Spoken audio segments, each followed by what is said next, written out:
Talk of politics, pandemic, and paychecks took center stage in Boise today. Governor Brad Little kicked off the 2021 legislative session with his State of the State address from an empty Lincoln auditorium. He talked about saving taxpayers $450 million.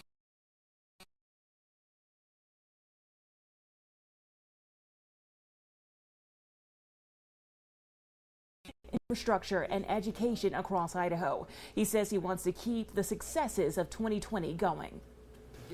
That pursuit steered our pandemic response.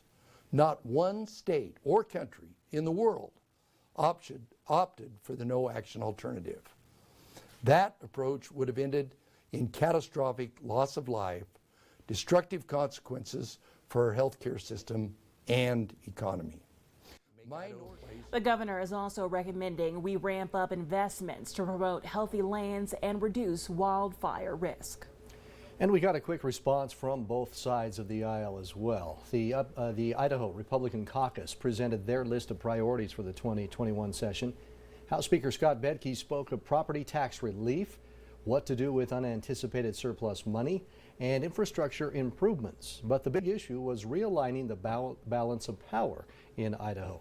Bedke cited part of the governor's pandemic response as an example of something Republicans would have done differently. And I don't think we should in the future designate people as essential or non-essential. I think if you're providing for your family, trying to meet your obligations, that your job is just as essential as the next guy's job or the next family's job. Bedke is also calling for a review of education investments as one of the party's priorities.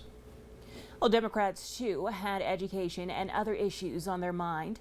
They say they hope together they will pass meaningful legislation. Their support on the proposed increase the governor outlined, also for Medicaid and tax cuts, as long as they go to the working people. They agree that education and broadband upgrades are needed. Access to adequate broadband and devices are inequitable across the state's school districts. We need to build a strong, skilled workforce that will draw high-wage employers to the state. The governor is correct to recognize investing more into broadband for our school system, businesses, and telehealth services. Democrats say they are concerned about safety following recent events at our nation's capital, but they have trust that protocols will be followed and have faith in law enforcement to allow them to do their jobs for the people.